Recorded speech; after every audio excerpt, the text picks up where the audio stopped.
I'm E. Carmen Ramos, and I am a curator and art historian. And I've known Freddy Rodriguez for many years, and I am working on a monograph about his work for the Aver Revisiting Art History project. And over the past few years, I've been doing a lot of interviews, like the one that I'm just about to do, about Freddy's art, his life, and his work.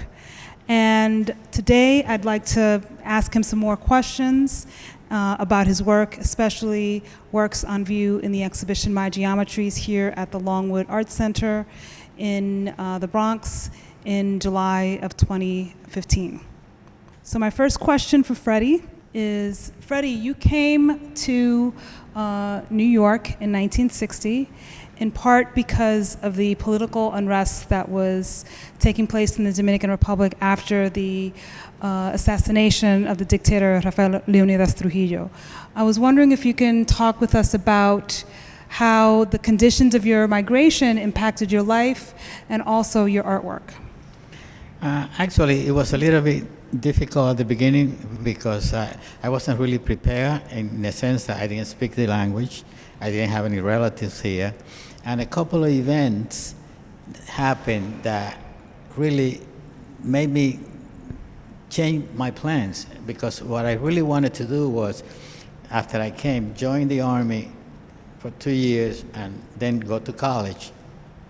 And that didn't work out because, first of all, my mother passed away 9 months after I was here, so I was interrupted in my studies. Things that made it really hard was that my education kept on being interrupted, and that was very frustrating.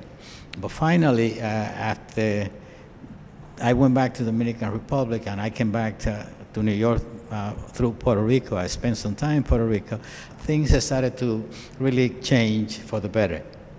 I have a little more control of my destiny. So I finished my high school here, and then I enrolled at FIT.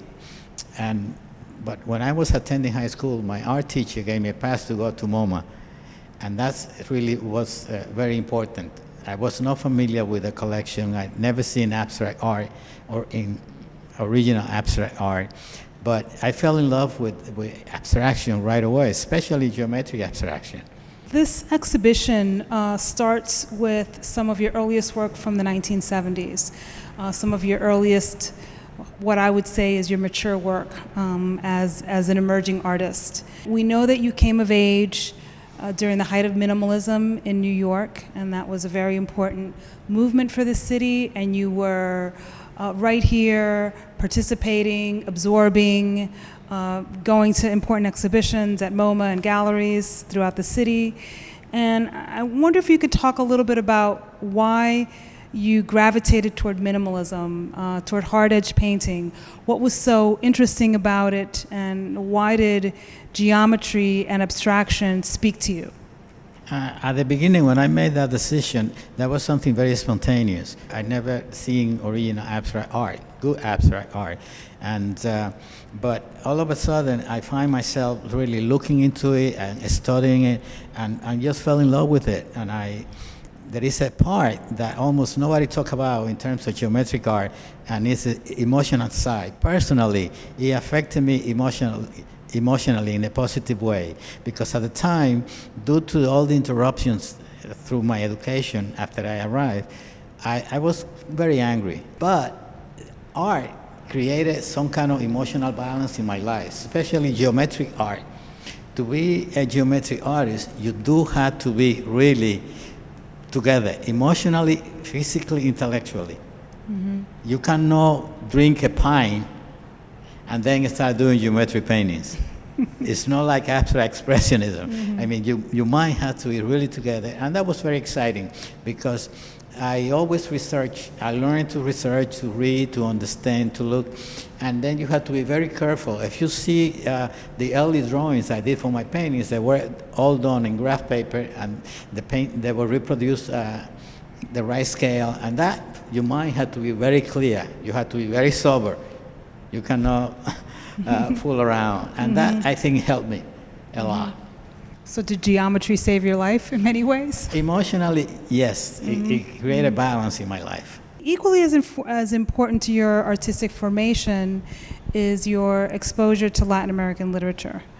So while you were formed from an art historical perspective in New York, both through your exposure to American art, but also your exposure to international art that you saw at many American museums, you were equally and quite powerfully exposed to the boom writers and artists who wrote before the boom and after the Latin American boom. Could you talk a little bit about the importance of the Argentinian writer Julio Cortázar, in the sense of you found his work very inspirational to you and to your thinking of what an artist is and can be. Could you talk a little bit about him and his importance for you? Yeah, but I like to talk a little bit about Garcia Marquez, because before I discovered Cortázar, 100 Years of Solitude really was like, it started the whole thing about reading Latin American literature. And I named some of my early geometric paintings after some of his short stories. Then a few years later, I read Rayuela by Cortázar, and I said, wow, I could not believe this guy. And I always felt that I wanted to learn more about everything, about art.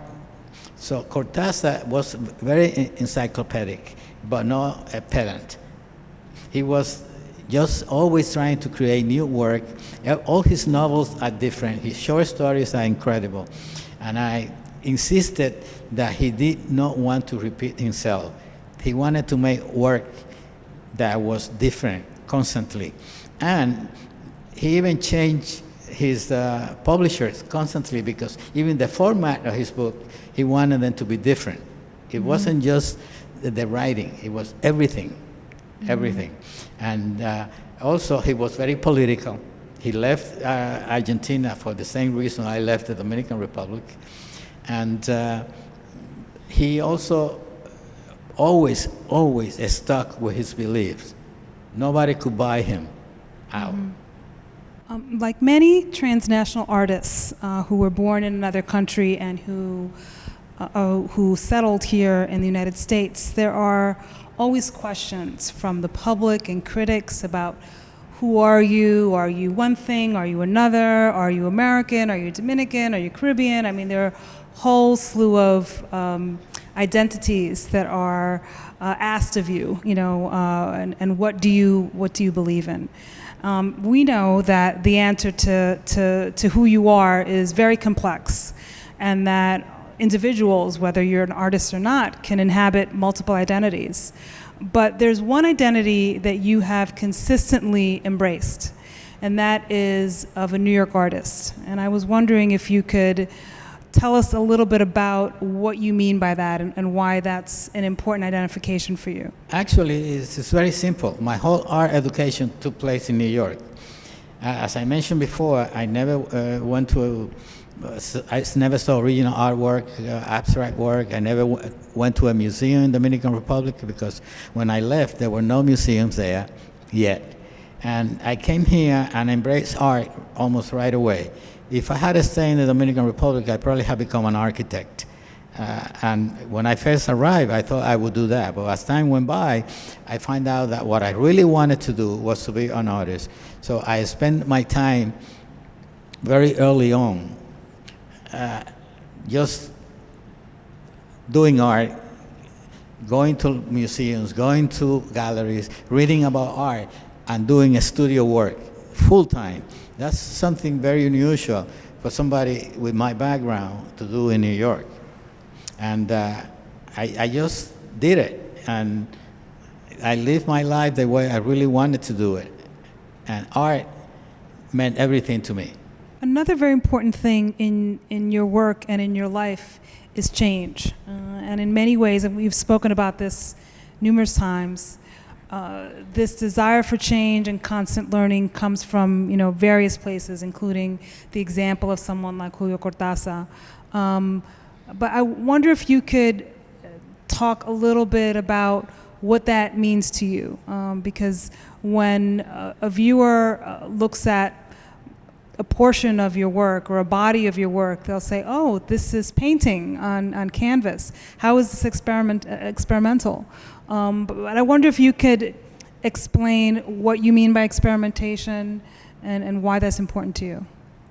Well, the truth is I'm a very curious person, and I always want to learn things about anything. And I have learned a lot from painting because I do a lot of research, and there's so many different styles, so many different subjects that artists through history have done, that I believe that you can really constantly do new things with painting.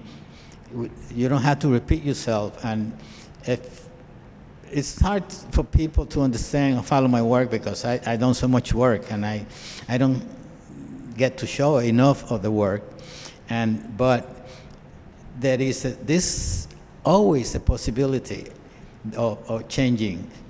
Also, I put content into my work. So when I get a new idea, I had to find a new style, I had to find new materials to put into the paintings, and I don't hesitate to do it. And actually, this room is a very good example of that, how I can mix things. I use metal with canvas, I use leather with canvas, I use earth, I use glass, all this sawdust, all these things. And it really makes what I want to say, the message, come across very easily in very simple paintings. Following a long period where you created a large body of geometric work, you shifted your work somewhat abruptly, working in a more expressionistic way. And you also begin to delve around this time into history. And I'm wondering if you could talk a little bit about why you turned toward history in your work. Well, there's several reasons for that. I think most artists say who they are, what their history is through their art. And in my case, that happens. And the whole thing started with, for example, the series of the colonization period. I speak Spanish as first language because of colonization. That's a very important part of my culture. It's something that was brought from Spain and introduced the island, and that's one thing. Also, the other thing, and is, again, this room shows that, was religion. I grew up as a Catholic, and that was also part of my culture. So these are subjects that I started dealing with, and they are very connected to my upbringing. But the reason why I approached them is because the way they affected my life, personally. The same with the dictatorship. I mean, Trujillo, the reason why I came to this country was because of dictatorship. Not because I wanted to live anybody's dream, the American dream. No, I left because my life was in danger if I had to stay there. So these are really important issues in my history, my personal history, and I want to deal with them, but I want to deal with them in a way that aesthetically is very beautiful. It doesn't matter how strong the message is, and I think the message comes across very strongly. I want to create art that is beautiful. Can you talk about your Colonization of the Americas series that's on view here at Longwood, and can you talk about how you approached history and history through form and geometric abstraction in that particular series? I always do a lot of research before I do a new series of work, and sometimes it takes a while before I can really combine the subject with the style and sometimes even the shape of the canvas. And again, this room is a very good example of that. The whole thing with the colonization starts how the Europeans, the Spaniards came and they wanted to change and did change everything. And that's something that somehow historians have written it in a positive way. I see it differently. They destroy everything. As a matter of fact, there was something called the massacre in Jaragua, where they killed Anacaona. They killed most of the Indian populations at the time. And not only that, and this is also where religious, a lot of it has to do with religion. Religion comes into it. It's the first time that Thanksgiving was celebrated in the continent, and they celebrated killing all these Indians. They call it Acción de Gracias. And the Pope was supporting that 100%. So I see history differently, and I associate it with dictatorship, where they destroyed people. They change things to get things their way. So starting with that, I used Earth to see how they came to this very beautiful Earth. Columbus wrote to the Pope, Alexander VI, saying that he discovered earthly paradise, but they transform it in something that maybe is paradise for tourists that go there for a week, but for the people who live there, including myself, which is the reason why I live here, it's a different thing, totally. Very different. So I decided that this is a good subject to have a history painting, as you say. So it took a while before I found the right element, the right shapes, the right materials, and eventually I think it worked out. One of the things that is consistent in a lot of those paintings is the cross, but it's also associated with bringing something different into this beautiful place that was, to some extent, very primitive, but it's still very beautiful. People were very happy living there. And you had something natural, the earth, mixed with acrylic, which is synthetic, foreign, and combining them together, it's a very strange mix. It's not something that people would do often, because one is very neat. Obviously, they bring a new order to the islands and the continent, and it's reflected in the geometry. That's a new order. And of course, the most important part is religion to them, and that's why the cross appears everywhere. Mm-hmm. And I think that eventually the series worked very well. Obviously, because from the religion, the people that really were in charge were priests. And like people in power, they were abusing everything. Even the people, it started with the Inquisition in Spain also. Anybody who did not want to convert was tortured, punished, burned sometimes, killed, or they had to leave Spain, like the Jews and the Moors. And that's terrible. That's all terrible. So I thought that was a very good subject, and I think the series is really big. I was able to tell everything I wanted to tell, and I look forward to showing more of this work. The colonization series is just one of your numerous series. You've done other work about the Trujillo dictatorship, the history of Dominicans in baseball, among many other topics. I'm wondering if you can talk about why you've chosen the historical chapters that you have to explore in your work. It's the ones, as I mentioned before, that have the most impact in me. And my whole culture had to do with the colonization. Had they been colonized by French people, I'd definitely be a different person. Had been colonized by British people, I'd probably be a different person. But that was not the case. So I'm what I am because of the colonization. And then the dictatorship, again, shaped my life politically. It became very important. I mentioned before, I came here because of that. And last was the baseball thing, when for a long time, the press in New York always wrote bad things about Dominicans, until Dominicans baseball players started showing their talent and how good they were, considering that there was such a small population can produce such an incredible amount of great players. And baseball was the most popular sport in the United States. So they started to get attention. And I thought that it was important to mention that in general, to let people know that we can be hardworking, we can be disciplined, and we have talent in different areas. Because to play baseball or to play any sport at professional level in this country or internationally, you have to be really good and talented, disciplined, and work hard. Your Vestment series is one of your most powerful body of works in how it marries content and form. Could you talk about how this series came about and how you arrived at the various color and texture combinations in this body of work? Originally, the colors specifically had to do with the hierarchy of the church. I use black, for example, for the regular priest. I use red for cardinals, white for popes. I also use purple and green, but some of these colors I use for special holidays in the church when they perform in Mass. I also see the vestments as costumes. They have a duality to me.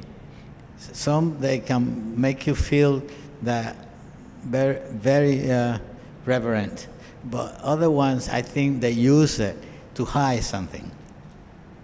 And that's one of the reasons why I created this series of work. And actually, these paintings were done just around the time, maybe a little before, when the press started covering all the sexual abuses that the priests were committing. That really triggered me to work on this series extensively and include these different materials that I included in it, because they were hiding behind the vestments to do what they wanted to do. To children, to women, to anybody. And not only that, they've been doing that through history. It didn't happen last year, 10 years ago, 15 years ago. They've been doing that forever. As a matter of fact, the Pope was not religious at the beginning. It was political, 100%. So I have my doubts.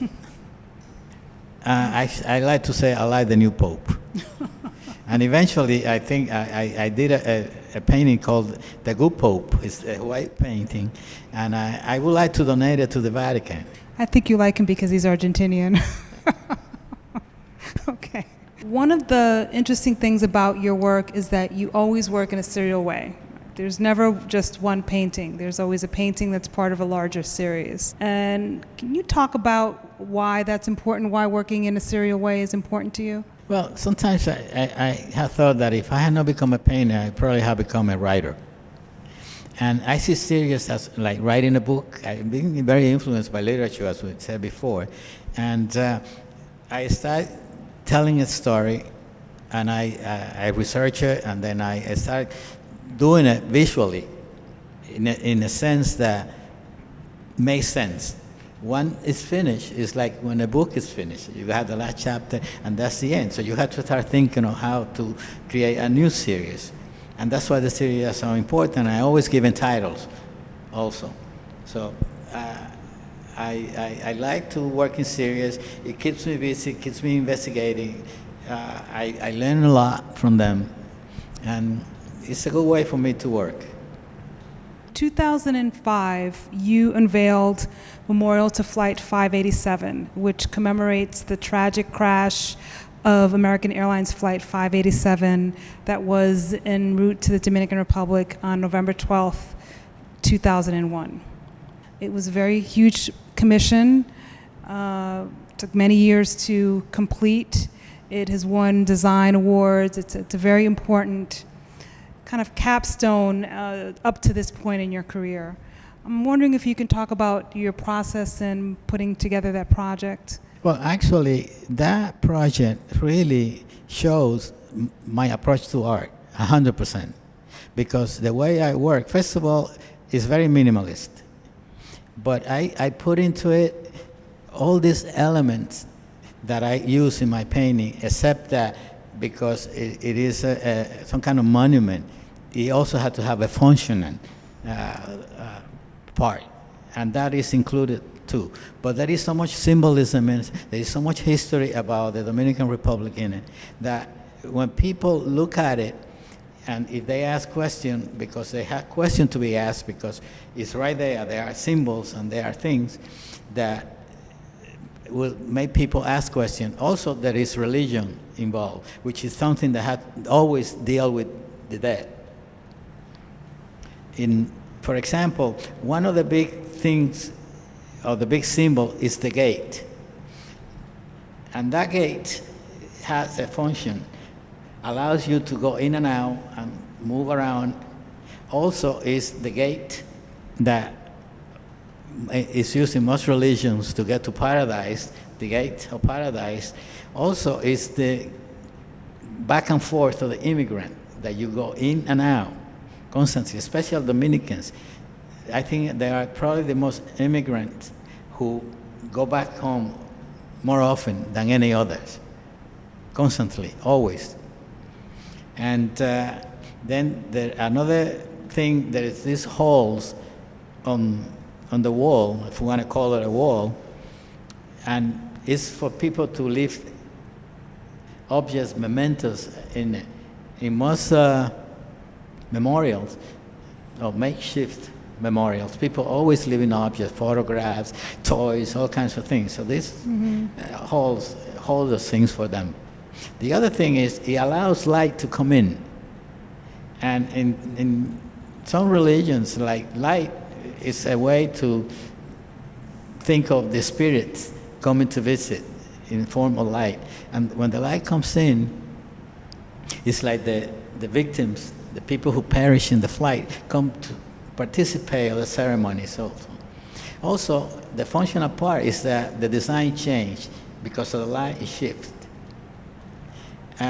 Also, there is a quote from the Dominican poet Pedro Mir, who is recognized as a Dominican poet. It's say, afterwards, I only want peace. And that's why we all want, after we die, peace, to die and live in peace. And also on the paving, there is a part of a history that for a long time, starting in 1919, the United States controlled the customs for money that was owed to the country, to the United States. And Trujillo paid that back and created a monument in the Malecón and on the boulevard, right by the ocean in the Dominican Republic, that became famous because people would say, oh, I meet you by this place. They call it the Monumento Hembra. And because another one, this one had two parts going up, and there was one that was simple, that is called the Monumento Macho, the male one. And it's on the paving. So that makes reference to that part of the history. Also, the shape of the wall is a duality. It's a lot to do with Richard Serra in minimalism, but it also had to do with the walls that were built in the colonial zone to protect them from the pirates also, and they're still there. And the gate, again, makes reference to where the independence of the Dominican Republic took place, Puerta del Conde. So all this connection, all this reference came in to me, and they right into that monument. And that's how I approach my art. It's historical, always. You've said that your work explores the tragic history of the Dominican Republic. Why is Dominican history so tragic, and what can be achieved by visualizing it? Well, always historians somehow write history any way they want. So my concern is to tell things as they happen, hopefully to make things get better, so people understand and they try to make things better. And again, the whole thing started with colonization. That was really terrible. It was only in the island of Hispaniola, but in the whole continent. When you look into that, I mean, that is really, really upsetting. And then you move on again to the dictatorship, even more upsetting because they affected me directly, personally. And I think in order for society to change, people had to talk about the things that are wrong, that need to be corrected. The same thing about my Cimarron series. It's not geometric, but it deals with slavery. And by not pure coincidence, by history, the first slaves that were brought into the continent came to this Hispaniola, the Hispaniola island, very early on, around 1520s or something. So I think in order to change things for the better, you have to tell things the way they really happen, instead of trying to hide it and make these people look good, or this system look good, and the mother country, and be so grateful. No, let's see things the way they really happened. In addition to engaging the history of the Dominican Republic, in recent years, you've represented other worldwide tragic events like the tsunami that happened in Japan. You recently had the opportunity to present this body of work in Japan, and I'm wondering if you could talk about that experience and how Japanese audiences responded to your work. Actually, I was working on a series of work that I call the WAC series, which is with an air compressor. And I heard the news, and immediately there were a lot of pictures and videos about it. I became very interested, and because so many people die. And my experience with the relatives of the victims of the Fly 87 was very moving, and it changed me. It's different when you read about something bad happening on the paper or see it on TV, and when you're talking to the people who are directly affected by it.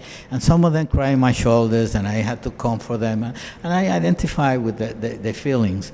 So when something so tragic happened in Japan, I also felt really sad about it. And I said, these people deserve to be honored, to be memorialized. I see it again as a historical document, a visual document of that event.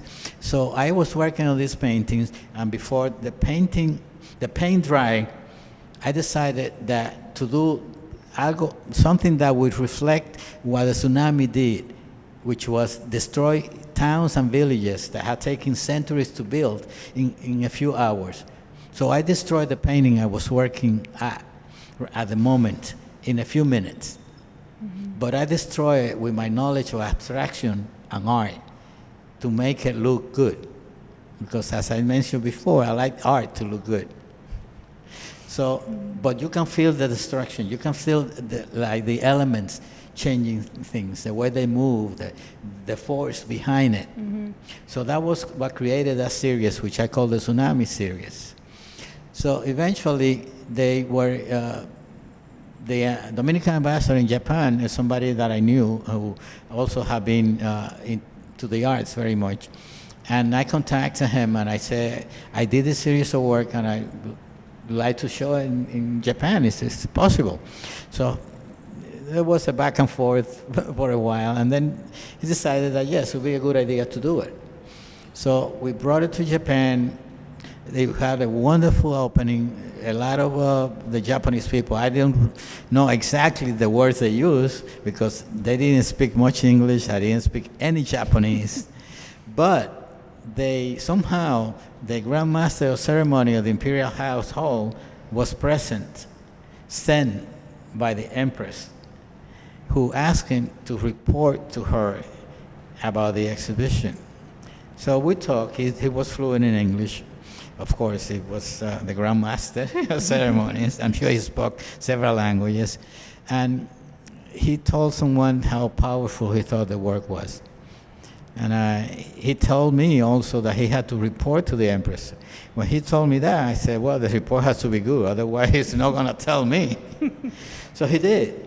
But I came back to New York, and the next day they called me from Japan and told me that we would like you to come back because the Empress wants to see it, and we'd like you to talk to her about the exhibition. So I went back. I met her. She was wonderful, very sweet, and she was very moved. She went and stopped in front of every painting and asked questions about it. Mm-hmm. We actually were closer than you and I are. And she was really, really nice and enjoyed the exhibition very much. She was very graceful. and great that I did that for her. She also overstayed. She was to stay for only like 15 minutes, and she stayed for 40 minutes. It was a wonderful experience, and I felt very, very, very good that she went to see it and the way she really thought of it. It was a very, very nice experience. Over the course of your career, you have worked in many different media, sculpture, installation art, multimedia installations as well. But you have really, in many ways, defined yourself primarily as a painter. Painting has always been very, very important to you. Could you talk about why painting continues to be a relevant art form? Well, I'm in love with painting.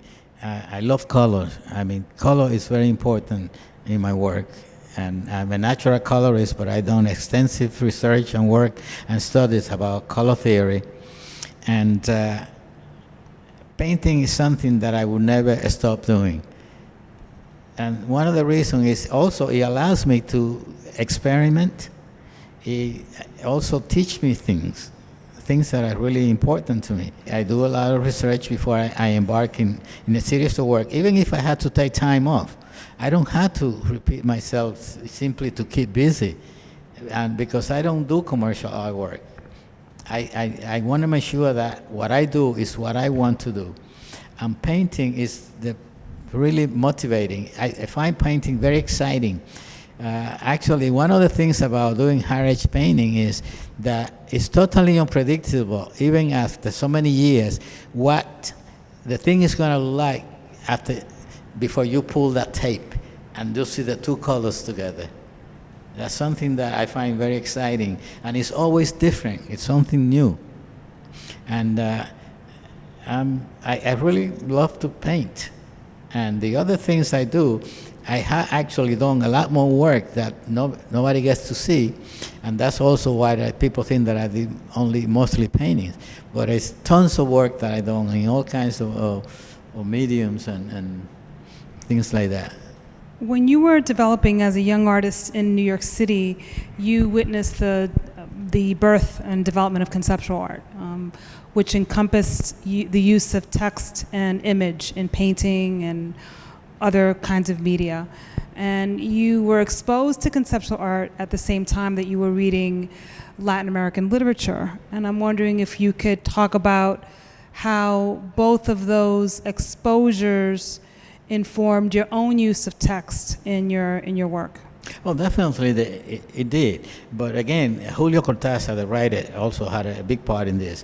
But there was something really important. And what I noticed is that since people are trained to read from very early age in their life, when you have text in a painting, they spend more time looking at it. And because sometimes some of my abstract paintings are so minimalist, people don't spend enough time with them. So I wanted the viewer to really spend more time with the work by reading it, and hopefully getting into also the other side of painting that had nothing to do with text, which is the visual arts. Unfortunately, the people are not trained in the visual arts or music because they have their own language. It's something that you have to learn in order to appreciate the visual arts or music completely. You can enjoy something if you don't have the background visually or also music without knowing, but you don't fully get it unless you really can read it into it. And that thing, I wanted people to spend more time with the piece, looking at it by reading. And I think it helped, it did. And I think that some of the most successful work with the public has been my collages, in which there is writing, there is text, my own, and from the papers that I glue on it, and it really works. If you could crystallize your underlying goals as an artist, what would they be? To be truthful, is I would like to continue working the way I work. It's something, I do things my way, and I love to do it that way, and it's very fulfilling. When you look back, especially this exhibition that shows so many pieces, and I look back, it really excites me. and also actually want me to make more art. But it has to be what I want to do, because that's what keeps me really healthy mentally, and I believe physically too. Doing what you want is important, and also it's good for my emotional life. It's what I want. However, I hope that I don't have to be 100 years like Carmen Herrera in order to get a recognition that I believe I deserve. Well, I hope that that's not the case as well, and I look forward to continuing our work on the Vet Revisiting Art History monograph that explores this chapter in your work and the many others that we still have yet to know more about. So thank you for sharing your work with us, and thank you for talking with us this afternoon. Thank you, Carmen. Thank you.